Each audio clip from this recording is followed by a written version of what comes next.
parem de nos matar, porque nós não vamos morrer. A boa notícia, ministra, é que o homicídio de mulheres caiu quase 25% nos últimos anos. Ao contrário do que vem sendo alardeado pela imprensa, a violência contra a mulher está caindo. Inclusive os feminicídios, nós temos um grande problema com os dados sobre feminicídio. Como disse o Pedro Neri, economista do Estadão, renomado, respeitado, o feminicídio está em todos os lugares, menos nos dados. Nesse vídeo eu vou te mostrar que existe um discurso alarmista que tem o objetivo de impor ao país uma legislação draconiana que produz censura e perseguição e que estabelece uma lógica de uns contra os outros.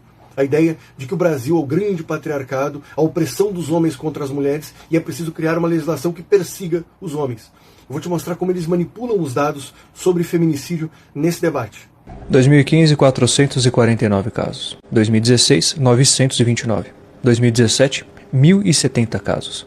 2018, 1.220 casos. 2019, 1.330 casos. 2020, 1.350 casos. 2021, 2022, 2023, 1.400 casos. 2024, 1.490 casos. 2025, 1.529 vidas. Esse vídeo é muito interessante porque eu não fiz qualquer corte nele, ele está na íntegra. E é só isso mesmo, ele vai apresentando os dados, ele indica que houve um aumento e, portanto, o espectador precisa concluir por si mesmo. Os números falam por si só. Será? Vocês perceberam que ele disse que houve 400 e poucos feminicídios em 2015? 2015, 449 casos. Você realmente acredita que houve apenas 440 e poucos casos de feminicídios em 2015? E que, de repente, foi um aumento que chegou a 1.400 e poucos nos últimos anos? Ou seja, triplicou? E o que a gente faz com este dado aqui, do mapa da violência de 2015, lidando com números de 2013, em que afirma que em 2013 houve 2.394 feminicídios? Isso mesmo, o mapa da violência, na página 69 e 70, está dizendo que houve em 2013 2.394 feminicídios. Quase 800 feminicídios a mais do que nós estamos tendo agora. Inclusive, ele está dizendo que morreram 7 mulheres por dia. Hoje se diz que morrem 4. Ou seja, de 2013 para cá, houve uma redução significativa no número de feminicídios se nós adotarmos o dado, a informação do mapa da violência. E essa interpretação é compatível com a redução no número de homicídios de mulheres que ocorreu nos últimos anos. Está aqui também. Esse dado é do Atlas da Violência de 2025, está na página 52, 53, 54. Procure ali que você vai encontrar esse gráfico. O que explica essa disparidade de dados? Faz algum sentido imaginar que em 2013 nós tivemos 2.394 feminicídios e em 2015 nós tivemos 440 e poucos? Claro que não. É que o conceito de feminicídio não existia. Ele não estava na legislação e ele não era aplicado na produção sociológica do Brasil. O mapa da violência começou a usar feminicídio nessa época, mais ou menos 2014, 2015. Antes ele não usava essa palavra. Se usava a palavra violência doméstica, homicídio contra a mulher, homicídio doloso contra a mulher. Eu pretendo debater o tema do feminicídio, o conceito de feminicídio em outro vídeo. Fazer uma análise filosófica ou sociológica. Aqui eu vou usar num sentido bastante genérico. A ideia de que a mulher foi morta pelo seu companheiro, por alguém da família, que é geralmente o que acontece. Só que por muito tempo as polícias registravam isso como homicídio doloso, mesmo havendo o conceito de feminicídio na legislação. Há uma recomendação recente do CNJ, das instituições do Ministério Público, da polícia, para que haja uma padronização e as pessoas passem a adotar o conceito de feminicídio. A mulher morreu dentro de casa, foi morta pelo filho, pela namorada, pelo marido, pelo pai. Usa-se o termo feminicídio. E isso está explicado, inclusive, no artigo do Pedro Neri. E também neste vídeo aqui de uma promotora, esse é um achado do advogado Eduardo Camargo, ele fez um vídeo sobre isso, falando algo parecido com o que eu estou falando aqui, e ele recortou esse trecho aqui que eu quero que vocês escutem. Prestem atenção. Escute com atenção o que essa promotora tem a dizer. Quando nós falamos de um aumento de número de feminicídio, que esse aumento tem sido recorrente, a gente precisa reconhecer ainda que parte desse aumento se deve a uma melhora no tratamento dos dados, porque por muito tempo os assassinatos de mulheres eles constavam nos boletins de ocorrência como homicídio de mulheres. Então eles não entravam na cifra do feminicídio, eles só entravam mais pra frente quando durante a investigação se apurasse a circunstância. E há uma orientação, segundo o protocolo para julgamento com perspectiva de gênero e precedentes internacionais, para que todo caso de mulheres, de assassinato de mulheres, de morte de mulheres, parta de uma investigação de feminicídio. Ou seja, existe aqui um problema estatístico. Todos os casos são feminicídio. Se em algum momento a investigação concluir que não houve um feminicídio, ele já foi registrado e já faz parte das estatísticas, distorcendo os dados que nós temos. Mas independentemente disso, vamos pensar. A sociedade brasileira está presa nessa armadilha de discutir feminicídio como se esse fosse o único problema nacional. Pensem, o feminicídio atinge, do número de mulheres mortas, 35% a 40% foram vítimas de feminicídio. Isso significa que 60% das mulheres mortas são completamente ignoradas pela discussão, porque elas não foram vítimas de seus maridos, de suas namoradas, de seus pais, mas elas foram vítimas da violência urbana. E elas não têm qualquer atenção da opinião pública. Tanto a esquerda quanto a direita estão focadas em discutir o feminicídio e não debatem o problema que está vitimando 60% das mulheres. Inclusive aquela moça que morreu, teve o celular roubado, lembram recentemente? O sujeito queria vender o celular para comprar uma pedra de crack, para fumar. E não são só as mulheres, são também os homens. Muitos homens são vítimas da violência, muitas crianças são vítimas da violência, e ninguém dá atenção para esse contingente gigantesco. A esmagadora maioria de pessoas assassinadas foram mortas pela violência, pela saidinha, pela leniência judicial, pela audiência de custódia, pela cultura da criminalidade, pelo MC latrocínio que domina, que faz música, que domina a cultura. E aí, até quando? Quando é que alguém vai apresentar para o país uma solução para o problema geral? Até porque uma parte importante do feminicídio é produzida por criminosos. Não é o sujeito nervoso que está com medo de perder a namorada, não é o sujeito ciumento, dominador. Não, é um bandido. É um sujeito que rouba moto, que mata pessoas, que vende fio elétrico e que um dia resolveu matar sua mulher. Porque ela o traiu, ou porque ela quis terminar o relacionamento, ou por qualquer outra coisa. Até quando isso? Parem de... A ministra Carmen Lúcia deixa muito claro a incompetência que ela tem de se posicionar sobre essa questão, porque ela está doutrinada e doutrinando as pessoas sobre uma mentira. Ai, pare de fazer isso com a gente, de nos desviver, isso é simplesmente mentira. Mas e o porquê isso acontece? Essas campanhas de prevenção têm uma finalidade muito clara, doutrinar as digníssimas a ter aversão contra os homens. Se existe um gênero que tem aversão contra outro, são as digníssimas tendo total aversão contra os homens. Isso é muito bem relatado. Eu falei sobre isso em um vídeo anterior, e eu vou colocar aqui pra gente assistir, e logo após isso a gente volta. Então vamos assistir sem mais delongas e depois a gente volta. Uma outra coisa que a gente precisa falar é que as campanhas de conscientização, como elas são feitas, na verdade elas têm não o efeito de conscientizar, elas têm o efeito de colocar pânico em mente doente. Você pega as digníssimas e torna elas doentes, acreditando que os homens estão contra elas, e isso vai gerar no coração delas ódio contra homens. Vamos entender por que as campanhas de prevenção, na verdade, não ajudam, só atrapalham. E criam esse pânico generalizado que a gente está vendo aqui. A gente pode falar sobre heurística da disponibilidade. Essas campanhas elas repetem estatísticas, depoimentos e imagens fortes, né? A cada tantas digníssimas X sofrendo violência contra por causa de homens e essas bobagens assim. O cérebro usa o que é mais disponível na memória para julgar probabilidade. Como isso está sendo martelado constantemente na sua cabeça, na cabeça das digníssimas, elas vão usar isso para julgar probabilidade. O resultado é, o risco parece muito maior do que é na realidade estatística. Uma digníssima que nunca sofreu nenhum tipo de violência começa a superestimar que qualquer homem pode ser um perigo e ela está correndo risco, mesmo quando ela está em contextos seguros. E isso gera esse problema que a gente está vendo aqui. A gente pode falar da generalização do estímulo também, que é um condicionamento clássico. O medo ele é condicionado a traços associados a agressores. Então, força física, voz grave, comportamentos que seriam tóxicos, mas não são. Com o tempo, o cérebro generaliza esse medo para todo o gênero masculino. É o mesmo mecanismo que faz a pessoa temer todos os cachorros após ela tomar uma mordida de um.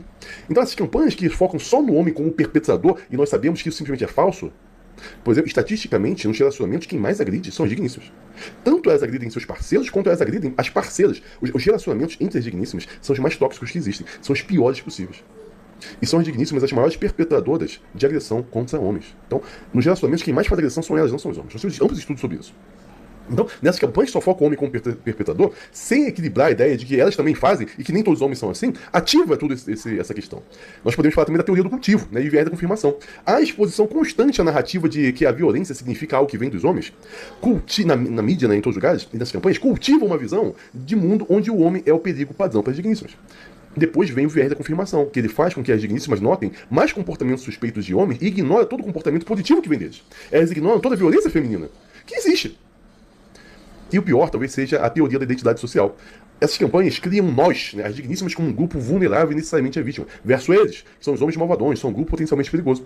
Isso ativa necessariamente preconceito de grupo. E elas pensam, todos os homens são iguais e todas as digníssimas são perfeitas, nós precisamos vencer esses homens. Esse é o problema que nós enfrentamos aqui. Existem mais algumas coisas que eu quero falar do comportamento dessa moça e do que ela relatou. Antes da gente continuar, um pequeno recado. Como vocês sabem, a perseguição está cada vez maior. Há grande chance de eu ser preso em algum momento. Eu estou respondendo até agora 15 processos. É muita coisa. Então, pelo bem da minha família, eu decidi ir embora do Brasil junto com todos eles. Nos próximos meses a gente está saindo daqui do Brasil. Vocês vão saber quando eu chegar no outro país aonde eu estou indo. Porém, eu preciso de uma coisa importante. Eu preciso aumentar as visualizações e os inscritos no meu canal. O meu canal é praticamente a minha fonte de renda. Então, eu peço a vocês... curtam todos os vídeos, assistam todos os vídeos, façam comentários em todos os vídeos, recomendem os vídeos para os seus amigos, hypam esses vídeos, compartilhem os meus vídeos. Eu preciso disso. Se vocês compartilharem os vídeos, isso vai aumentar as visualizações do meu canal e eu vou poder me sustentar com a minha família. Eu só preciso disso, de ajuda para fazer o canal crescer. O canal crescendo, vai dar tudo certo e eu vou conseguir ter uma vida. Eu não preciso de luxo. Eu não preciso de muita coisa. Eu quero uma vida simples. Tendo uma vida simples, confortável com a minha família, eu vou ficar muito feliz. Então, para eu poder ir embora com calma, por favor, compartilhe os meus vídeos. Me recomendem para amigos. Convide as pessoas para conhecer meu conteúdo. Se você fizer isso, é toda a ajuda que eu preciso. E eu tenho certeza que vai dar certo a minha ida embora e vocês vão poder me acompanhar em outro país. Feliz e em paz e sem insegurança para poder continuar mantendo meu conteúdo da mesma forma que sempre foi. Eu não vou recuar, eu não vou suavizar, mas eu preciso ir embora. Então, me ajudem nisso. Então acabamos de entender como essas campanhas de prevenção, na verdade, têm por finalidade a indução de aversão nas digníssimas contra os homens, ao ponto delas terem ódio contra tudo que é masculino e ver todos os homens como possível estudador, agressor e tudo mais, o que motiva as falsas acusações. E é justamente por isso que você não tem uma tipificação penal para as digníssimas que estão fazendo falsas acusações contra os homens. Você não consegue puni-las por fazer falsas acusações, porque fazer as falsas acusações é, até hoje, o objetivo dessas leis e da militância e da ideologia. É exatamente o que eles querem, está acontecendo o que eles querem. Isso aqui não é um artefato, não é um achado, não é uma consequência não prevista. Ao contrário, é o objetivo primário deles, a possibilidade de falsas acusações. Bom, quero falar agora sobre o crime de vicaricídio. Basicamente o que é? Se um homem tirar a vida dos filhos para afetar a esposa, esse homem vai ser condenado na justiça. É uma loucura, tem que ser condenado mesmo. Porém, é apenas para o homem contra a digníssima. Eu vou mostrar agora como, nesse vídeo aqui é comentando essa notícia, e eu vou mostrar para vocês como, na verdade, isso apenas mostra mais uma vez como a sociedade odeia homens e querem torná-los cidadãos de segunda classe. Vamos assistir essa questão aqui do crime de vicaricídio e depois a gente volta para a revelação. Basicamente, esse texto que veio da Câmara dos Deputados, ele cria essa tipificação do vicaricídio, que vem da expressão de violência vicária, que basicamente é uma forma de tentar atingir uma mulher através de terceiros. Então, pode ser um homicídio praticado contra os filhos dessa mulher, os pais, ou mesmo algum tipo de dependente direto dessa mulher a que se quer atingir. Isso vale também para ascendentes, dependentes, descendentes, enteados ou pessoas sob a guarda direta dessa mulher. Tudo isso passa a ser considerado como vicaricídio. Além disso, também vale destacar que essa lei, ela deixa claro que tem o objetivo do crime de se atingir, causar sofrimento, punição ou alguma forma de controle sobre essa mulher no contexto da violência doméstica. Inclusive, esse texto ele faz questão de tornar esse tipo de crime como hediondo e também inclui esse tipo de crime no rol